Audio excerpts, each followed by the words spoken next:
নমস্কার বন্ধুরা, বেঙ্গলিপুর রান্নাঘরে আজকে আমি একটা রান্না করছি হিঁচড়ের ভর্তা। হিঁচড়ের ভর্তা করতে কী কী লাগছে সেটা দেখিয়ে দিই। হিঁচড়টা সিদ্ধ করে নিয়েছি, হিঁচড়টাকে সিদ্ধ করে নিয়েছি নুন হলুদ দিয়ে। দুটো ডিম নিয়েছি, লঙ্কা কুচি আর রসুন কুচি, আদা কুচি, ধনেপাতা, টমেটো কুচি, পেঁয়াজ কুচি, নুন, তেল, লঙ্কা, হলুদ। গ্যাসটা জ্বেলে নিচ্ছি। এবার আমি তেলটা দিয়ে দিচ্ছি,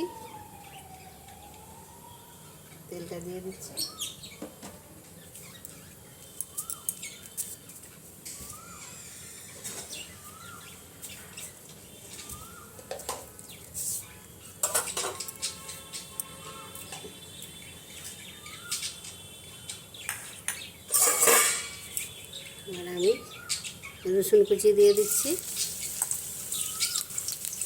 লঙ্কা কুচি দিয়ে দিচ্ছি, আদা কুচি দিয়ে দিচ্ছি,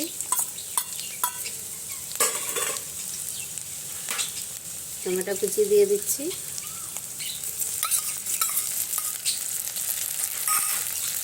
পেঁয়াজ কুচনো দিয়ে দিচ্ছি। এবার আমি এটা ভেজে নেব। আমি এটা ভালো করে ভেজে নেব।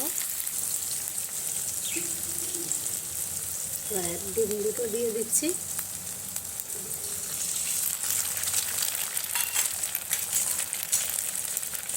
এবারে নুন দিয়ে দিচ্ছি মাপ মতো,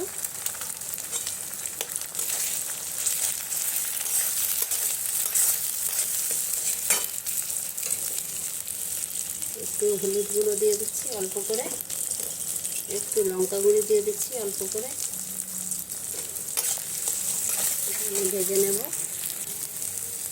এবারে আমি হিঁচড়টাকে চটকে নিয়েছি, মেখে দিয়েছি। এবারে এটা আমি দিয়ে দেবো হিঁচড়টা।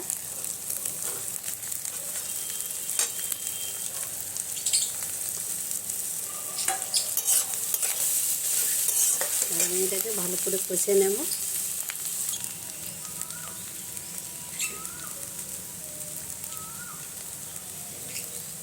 সামান্য একটু চিনি দেবো স্বাদ হওয়ার জন্যে।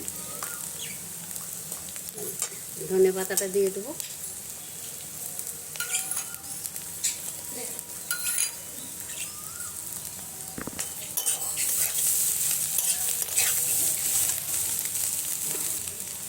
এটা গরম ভাত দিয়েও খাওয়া যাবে, রুটি পরোটার সঙ্গেও খাওয়া যাবে।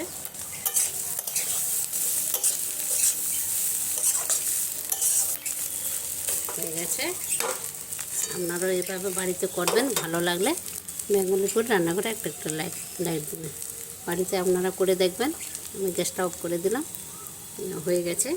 আপনারা এভাবে বাড়িতে করবেন। ভালো লাগলে বেঙ্গলিপুর রান্নাঘরে একটা লাইক দেবেন। খুবই ভালো লাগে খেতে।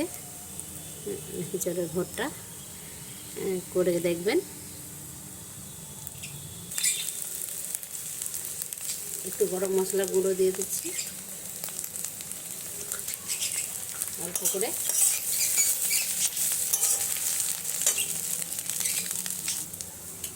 আপনারা করবেন এভাবে। ভালো লাগলে বেঙ্গলিপুর রান্নাঘরে একটা করে লাইক দেবেন। কত সুন্দর হয়ে গেছে দেখুন।